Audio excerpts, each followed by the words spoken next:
We'll see the solution of the second problem of today's lead code contest. So the question is find the maximum number of elements in a subset. So basically question में क्या था, question में हमें number given थे और जो constraint था वो नंबर 1 से लेके 10⁹ तक थे। तो हमें एक ऐसा सबसेट फाइंड करना था जो कि इस पैटर्न को फॉलो कर रहा है। मतलब पहला जो नंबर है वो x है, सेकंड x स्क्वायर है, फिर x⁴ है, फिर मतलब x⁴k है, फिर सेम इन डिक्रीजिंग ऑर्डर। मतलब एक तरीके से देखा जाए तो पैलिंड्रोम है। मतलब x, फिर लास्ट एलिमेंट x, फिर x स्क्वायर, फिर जो सेकंड लास्ट है x स्क्वायर, फिर थर्ड x⁴ और थर्ड लास्ट x⁴। तो हमें एक तरीके से देखा जाए तो पैलिंड्रोम फाइंड करना था, but in the number of but in the powers में फाइंड करना था। लेट सपोज जैसे हमारे पास ये एग्जांपल है 2 4 16 14 और 2। सो हमें पहले हमने देखा हमारे पास 2 है, राइट। तो हमें 2 का पेयर भी ढूंढना होगा कि एक और 2 अवेलेबल है या नहीं उसमें। तो या 2 अवेलेबल है, फिर हम देखेंगे कि फिर उसका जो स्क्वायर, तो 2 का स्क्वायर क्या होता है 4, तो क्या 4 का भी एक और पेयर अवेलेबल, मतलब 4 की एक और वैल्यू अवेलेबल है हमारे पास, तो यहाँ अवेलेबल है। फिर हम देखेंगे 4 का स्क्वायर 16, क्या हमारे पास 16 की एक और वैल्यू अवेलेबल है, तो वो नहीं है। लेकिन क्या हमारे पास एक वैल्यू है 16 की, हाँ हमारे पास एक वैल्यू है। तो या that's why the answer is 1 2 3 4 5, right. यहाँ पे भी वही पैटर्न फॉलो किया है। मतलब एक तरीके से हमें पैलिंड्रोम फाइंड करना था। तो यहाँ पे ये पैटर्न फॉलो हो रहा है, बट यहाँ पे पैटर्न फॉलो नहीं हो रहा है। Follow this pattern while does not, while this is not following the pattern because the power of 4 is 16 and यहाँ पे 8 प्रेजेंट है, राइट। तो हमें मैक्सिमम सबसेट बताना था जो ये पैटर्न को फॉलो कर रहा है, राइट। तो हम जैसे फर्स्ट एग्जांपल देखते हैं। जैसे इसमें 5 4 1 2 2। पहले प्लीज़ कोड पे ध्यान मत दीजिएगा, मैंने थोड़ा सा मैसी कोड लिखा है। तो या फर्स्ट टेस्ट केस क्या था, 5 4। ओके, तो इसमें अगर हम देखें तो जो हमारे पास 5 है, 5 का स्क्वायर 25 प्रेजेंट नहीं है। मतलब यहाँ से अगर हम स्टार्ट करें तो आंसर होगा 1। अगर हम यहाँ से स्टार्ट करें 4 से, तो 4 का स्क्वायर प्रेजेंट नहीं है, मतलब यहाँ से भी आंसर 1 होगा। अगर हम 1 से स्टार्ट करें तो 1 का स्क्वायर 1 है, और 1 का स्क्वायर 1 है, यहाँ भी सिर्फ एक ही वैल्यू प्रेजेंट है। लेकिन अगर हम यहाँ देखें 2, तो क्या 2 की दो वैल्यू प्रेजेंट है, हाँ प्रेजेंट है। तो फिर हम 2 के स्क्वायर पे जाएंगे 4, क्या 4 की दो वैल्यू प्रेजेंट है, नहीं है। लेकिन क्या 4 की एक वैल्यू प्रेजेंट है, हाँ है। तो उसका आंसर क्या हो जाएगा 3। तो इस क्वेश्चन में कैच था, हमें जो वैल्यू 1 है इस पे, मतलब इसको अलग से हैंडल करना होगा। क्योंकि अगर ये 1 और 1 गिवन है और अगर हम इसे चेक कर रहे हैं, जैसे 1 की दो वैल्यू प्रेजेंट है, हाँ प्रेजेंट है। फिर अगेन हम चेक कर रहे हैं 1 की दो वैल्यू प्रेजेंट है, हाँ प्रेजेंट है। बट ये तो एक इनफाइनाइट लूप में मतलब एंड करेगा ये सॉल्यूशन, मतलब ये कंटिन्यूसली चलते ही जाएगा। दैट्स वाई हमें 1 को अलग से हैंडल करना होगा, राइट।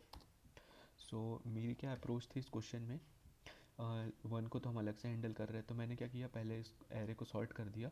तो हमारे पास जो एरे आ गया बन के, after sorting the array 1 2 2 4 and 5, यही है ना, 1 2 2 4 एंड 5, यस।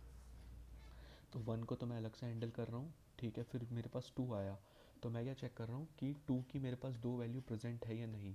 अगर मेरे पास 2 की दो वैल्यू प्रेजेंट है तो मैं उसका स्क्वायर कर रहा हूँ। 2 का स्क्वायर क्या हो गया 4। तो यहाँ पे मेरा आंसर कितना हो गया 2 हो गया। अगर मैं यहाँ से स्टार्ट कर रहा हूँ तो मैं यहाँ पे एक आंसर वेरिएबल ले लेता हूँ और मेरा आंसर कितना हो जाएगा 2, क्योंकि मेरे पास 2 की वैल्यू दो प्रेजेंट है। देन अब जो नेक्स्ट वैल्यू मैं चेक करूँगा वो क्या हो जाएगी, इसका स्क्वायर। तो इसका स्क्वायर क्या हो गया 4। अब मैं चेक करूँगा क्या मेरे पास 4 की भी दो वैल्यू प्रेजेंट है, तो मेरे पास 4 की दो वैल्यू प्रेजेंट नहीं है। लेकिन 4 की मेरे पास एक वैल्यू प्रेजेंट है। तो मैं आंसर में क्या ऐड कर दूँगा, आंसर में एक ऐड कर दूँगा। ऐसा मैंने क्यों किया, अगर मेरे पास दो वैल्यू प्रेजेंट होती तो मैं दो ऐड करता। अगर मेरे पास एक ही वैल्यू प्रेजेंट है तो मैंने एक ऐड किया। अगर मेरे पास यहाँ पे जैसे कि 2 की एक ही वैल्यू प्रेजेंट होती तो मैं क्या करता, तो फिर मेरे पास एक ही ऑप्शन होता, सिर्फ मैं सिंगल 2 ही ले सकता हूँ। क्योंकि अगर दो वैल्यू प्रेजेंट नहीं है और एट द एंड हमें पैलिंड्रोम बनाना है, तो एक वैल्यू से सिर्फ एक ही पैलिंड्रोम, मतलब एक ही लेंथ का पैलिंड्रोम बन पाएगा। तो अगर वैल्यू अगर 1 है तो आंसर सिर्फ 1 ही होगा। तो हम कोड की तरफ चलते हैं, थोड़ा सा मैसी कोड है बट यहाँ मैं मतलब समझाने का ट्राई करूँगा। तो मैंने क्या किया, पहले एक मैप ले लिया, उसमें सारी फ्रीक्वेंसी स्टोर करा ली सारे एलिमेंट्स की। और अगर अगर मेरा एलिमेंट 1 है तो मैं उसका एक अलग से काउंट रख रहा हूँ, राइट।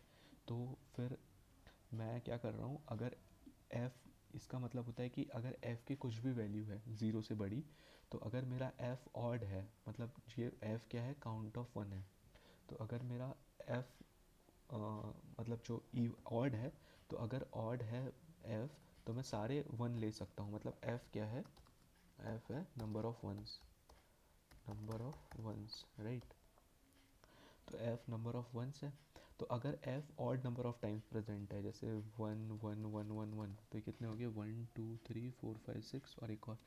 तो ये सारे पैलिंड्रोम बन रहे हैं 1 और 1 की पावर हम कितनी भी करते हैं, एट द एंड 1 ही आना होता है। तो अगर वो odd number of time present है तो हम सारे काउंट, मतलब जितना काउंट है वो हमारा आंसर हो जाएगा, राइट।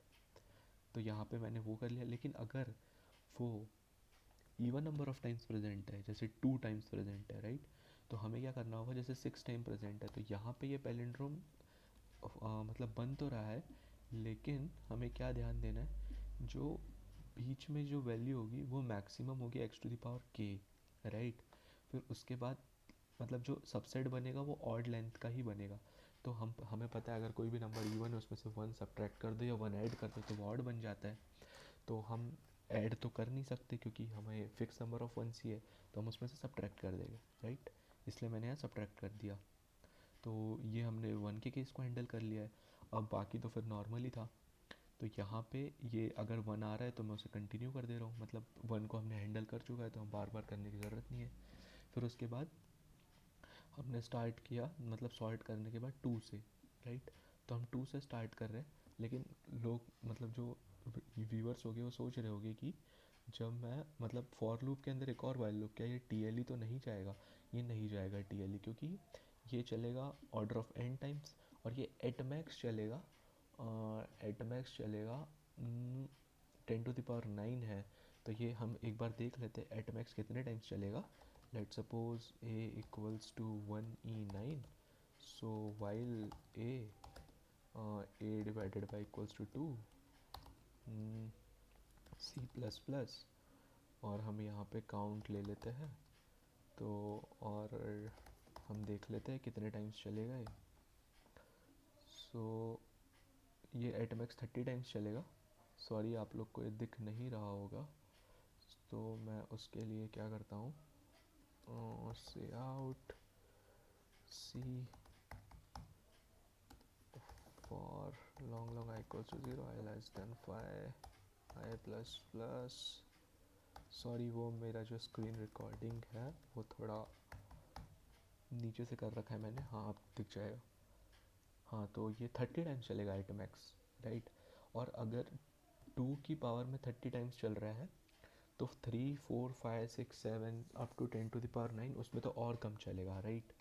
तो यहाँ तो ये 10⁻5 इंटू 30, तो 10⁻5 इंटू 30 कितना हो जाएगा, 3 इंटू 10⁻6, राइट। तो ये हमारे कंस्ट्रेंट में भी है और ये इजीली पास भी कर जाएगा। तो मैंने क्या किया, मैंने पहले चेक किया कि जो हमारी वैल्यू है, मतलब जो हमारा वैल्यू है 2, जो हमारा ये वाली वैल्यू है, मतलब स्टार्ट कर रहे हैं, अगर इसको सॉर्ट करते हैं तो 1 2 2 4 5 है ना, 1 2 2 4 5, राइट। तो मैं 2 से स्टार्ट कर रहा हूँ, तो मैं चेक कर रहा हूँ कि क्या मेरी 2 की वैल्यू जो गिवन वैल्यू है वो 2 या 2 से ज़्यादा है, तो मैं उसको मेरा आंसर वो 2 से ऐड कर लूँगा। फिर जो मेरी नेक्स्ट वैल्यू जो मुझे चेक करनी है वो क्या होगी, उसकी पावर 2 होगी, तो मैंने यहाँ पावर 2 ले रखी है। तो 2 की पावर कितना, 4 हो जाएगा, राइट। फिर मैं 4 को चेक करूँगा, तो क्या मेरी 4 की वैल्यू 2 या 2 से ज़्यादा है, नहीं है। क्या मेरी 4 की वैल्यू 1 है, हाँ, तो मैं यहाँ पे उसका आंसर 1 ऐड कर दूँगा। और यहाँ पे क्योंकि मेरी 4 की वैल्यू 1 मिल चुकी है तो इसके बाद मैं इसे ब्रेक कर दूँगा, क्योंकि उसके बाद फिर मुझे सारे नंबर मैं पहले ही 2 बार चेक कर रहा हूँ, तो मतलब first and last, second and second last, third and third last, तो मैं ऐसे पेयर में चेक कर रहा हूँ, दैट्स वाई मैं इसे 2 ऐड कर रहा हूँ। और सेंटर में मुझे ये मिल चुका है तो इसलिए मैं यहाँ ब्रेक कर रहा हूँ। बट द कैच इज़, अगर वो एलिमेंट जैसे यहाँ पे है जैसे ये भी 2 टाइम्स प्रेजेंट है राइट। तो मैंने चेक किया क्या मेरा 2 प्रेजेंट है, हाँ प्रेजेंट है 2 टाइम्स। तो मैं आंसर 2 कर दिया। फिर यहाँ वैल्यू हो जाएगी मेरी 4। तो 4 में चेक करूँगा तो 4 भी मेरा 2 टाइम्स प्रेजेंट है, तो मेरा यहाँ आंसर हो जाएगा 4 राइट। लेकिन फिर मैं चेक करूँगा 4 का स्क्वायर, तो 4 का स्क्वायर कितना हो जाएगा 16। तो मैं चेक करूँगा क्या 16 अवेलेबल है। तो यहाँ पे चेक करूँगा 16 अवेलेबल नहीं है, मतलब उसकी जो वैल्यू है 0 है, तो यहाँ एंटर हो जाएगी। तो हमारे पास अभी क्या, हमारा जो फाइनल आंसर है वो क्या था, जैसे 2 4 4 2। बट हमारे पास 16 तो है नहीं जो यहाँ सेंटर में आएगा। तो हमारे पास 16 नहीं है, तो हमारे पास क्या एक ऑप्शन है, हम इन दोनों को मतलब इसको हटा देते हैं। तो ये हमारा आंसर हो जाएगा। दैट्स वाई मैंने यहाँ C-1 किया है। और मैंने यहाँ एक और चीज़ का ध्यान रखा है, अगर मेरा C<= 0 होता है तो मैं C=0 कर देता हूँ राइट। और फिर मैं यहाँ पे वही मैक्सिमम ले लेता हूँ, मतलब सारे इंडेक्स से मैं यही कर रहा हूँ, सारे इंडेक्स से लूप चला रहा हूँ। और अगर ये मतलब मैक्सिमम हर इंडेक्स से जाके ले रहा हूँ और फिर मैं रिटर्न करवा दे रहा हूँ। और एक और चीज़ का ध्यान रखना होगा कि अगर वैल्यू 10⁻9 से ज़्यादा हुई तो हमें तो 10⁻9 तक ही गिवन है, बट अगर 10⁻9 से ज़्यादा वैल्यू हो जाती है तो हमें वहाँ ब्रेक कर देना होता है राइट। क्योंकि वो वैल्यू तो प्रेजेंट ही नहीं होगी, क्योंकि हमें गिवन ही नहीं है राइट। तो यहाँ पे लोग सोच रहे होंगे कि मैंने C-1 क्यों कर रखा है। सो लेट सपोज हमें एक गिवन है, जैसे 10⁵ 1E5। सो 1E5 का मतलब होता है कि मतलब ये 10⁵ और 1E5 एक और नंबर, और फिर यहाँ पे प्रेजेंट है okay 1E5 right.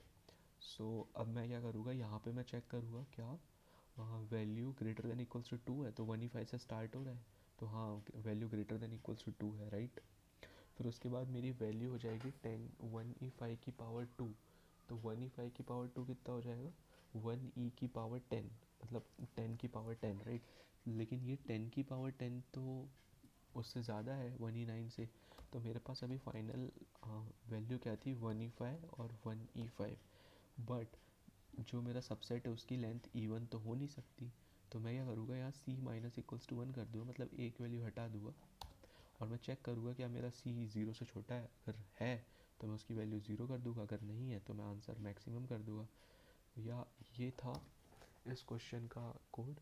I hope ये मतलब सॉल्यूशन समझ में आया होगा। हाँ कोड थोड़ा सा मेसी है, बिकॉज कॉन्टेस्ट में उतना ध्यान नहीं होता क्लीन कोड पे।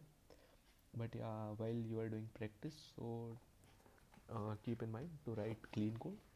And yeah, I hope you like this video, and please share and subscribe. Thank you.